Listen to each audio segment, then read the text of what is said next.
안녕하세요. 건강 이슈 시간입니다. 건강 소식을 닥터유님이 전해드리겠습니다.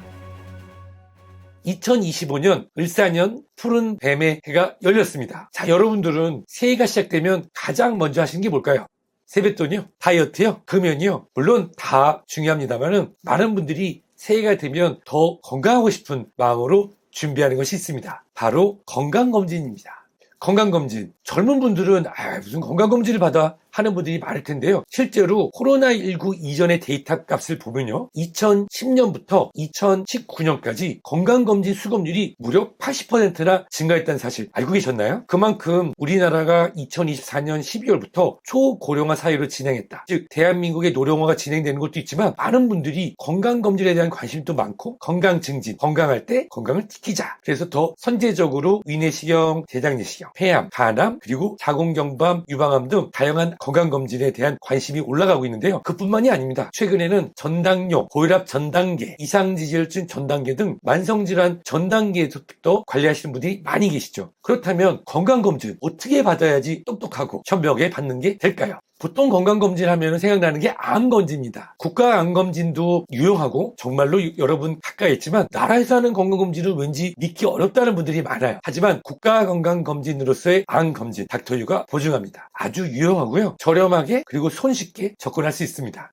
2025년은 홀수해입니다. 따라서 만 20세 이상으로 홀수해에 태어나신 분이라고 하면은 국가건강검진의 암검진, 본인의 나이별로 혜택을 받을 수가 있는데요. 따라서 건강검진으로서의 암검진 꼭 받으시는 게 좋습니다. 여기 포함되는 것은 간단한 폐사진으로의 폐암검진 또는 분별 자변검사로서 대장암 선별검사, 그리고 유방암검사, 그리고 자궁경부암 검사, 그리고 40세 이상이라고 하면 위내시경을 통해서 위암검사, 또 복부초음파도 본인 부담 또는 나이별로 선택받아서 복부초음파 간암검사로 진행할 수가 있습니다. 건강검진하면 암검진만큼 중요한 게 바로 만성질환에 대한 검진인데요. 이거는 훨씬 쉽습니다. 큰 병원, 전문센터 가실 필요 없습니다. 가까운 우리 친근한 주치의 선생님이 있는 의원에 방문하시게 되면 금식하고 가셔서 혈액검사로 고지혈증, 갑상선 기능, 당뇨, 당화혈색소, 빈혈, 그리고 혈압 측정을 통해서 만성관리질환에 대한 검진을 쉽게 받을 수 있답니다. 실제로 대학병원, 종합병원보다 가까운 병원에서 진행하는 게 좋은데요. 특히 여기서 기억해야 되는 것이 세 가지가 있죠. 첫 번째가 당화혈색소 HbA1c. 당화혈색소는 지난 3개월 평균 혈당을 보는 겁니다. 금식하고 방문하셔서 내가 당뇨 전 단계인지 정상인지 혹시 그러면 안 되지만 당뇨병인지 확인하시면 좋고요. 그리고 생각할 수 있는 것이 LDL 나쁜 콜레스테롤입니다. 흡연 여부, 폐경 여부, 나이에 따라서 정상 수치가 다른데 주치의 선생님께서 자세히 알려주실 겁니다. 그리고 체중과 더불어서 중요한 혈압 체크, 위의 혈압, 축기 혈압, 아래 혈압, 이완 혈압 120에 80으로 정해져 있다고 생각하시는 분이 많이 계실 텐데요. 실제로는 나이 그리고 당뇨병, 이상지질증 같은 같이 병발하는 만성질환에 따라서 정상 수치가 조금씩 달라질 수 있으니까 꼭 친절한 주치의 선생님과 상의하시면 좋습니다.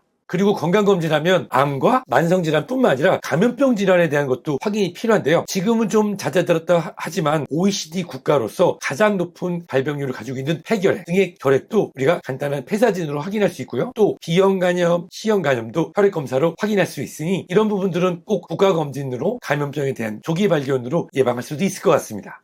그렇다면 건강검진 어디 가서 받으면 좋냐고요? 네, 건강검진 받으면 크고 대형 유명한 병원? 글쎄요. 건강검진을 경제적이면서 현명하게 받는 방법은 전화로 몇 가지를 확인하시면 됩니다. 첫 번째가 건강검진한 자료를 우편으로만 보내거나 또는 설명이 없는 경우가 있다고요? 이런 경우보다는 건강검진이 끝나고 결과가 나올 때 꼭 전문의가 개별로 상담을 해주는 건강검진센터 또는 병원인지 확인하시면 좋습니다.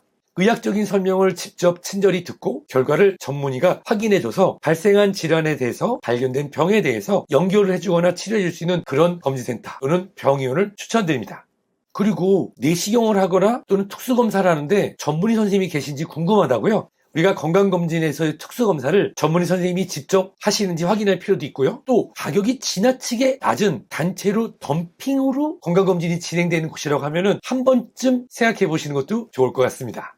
그리고 저는 개인적으로 이렇게 말씀드리고 싶어요. 이러한 과정 등을 통해서 한 곳을 정했다고 하면 매년 또는 2년에 한 번씩 같은 곳에서 꾸준히 검진을 받아서 이전의 건강검진 기록과 비교해 줄 수 있는 것, 또는 이번에 건강검진센터 또는 건강검진하는 병원을 바꾸신다고 하시면 이전에 있던 건강검진 기록을 가지고 와서 상담을 받고 비교를 해주는 것, 더 나아가서 거기서 발견된 이상소견을 상급 의료기관에 연결해 줄 수 있는 곳으로 선택하시면 후회가 없으실 거로 생각됩니다.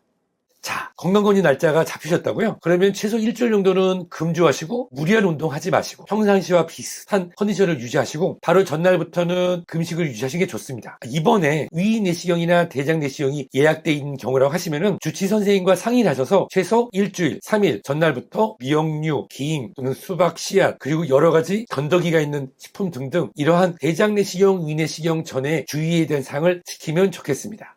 건강검진 하시는 분들 중에 고혈압이나 당뇨, 이상지질 혈증으로 만성질환 관리를 해서 약을 드시는 분이 계신다고 하면 우리가 보통 아스피린은 일주일 전 또는 당뇨병 치료제는 하루나 이틀 전 등등 본인의 건강에 맞춰서 주치 선생님과 상의하셔서 약물의 복용 중단 그리고 검진 이후에 다시 복용을 시작하는 날짜에 대해서도 꼼꼼하게 확인하시면 좋을 것 같습니다. 자, 건강검진 받으셨다고요? 축하드립니다. 건강검진 결과를 가지고 우선 건강검진센터에 계신 의사선생님과 상의를 받으시고요. 모든 것을 건강검진센터에서 끝났다고 끝이요 라고 생각하지 마시고 이상 소견이 보이는 경우 또는 충분히 설명을 들었는데도 이해가 안 되는 경우가 있다고 하시면 가까운 동네 병의원 주치선생님 만나셔서 다시 한번 상담을 받아서 이번에 받은 건강검진의 효과를 2배, 3배, 1000배 이상 받으셔서 더 건강한 한 해가 되셨으면 좋겠습니다. 건강하세요. 이상으로 건강 이슈를 마칩니다. 감사합니다.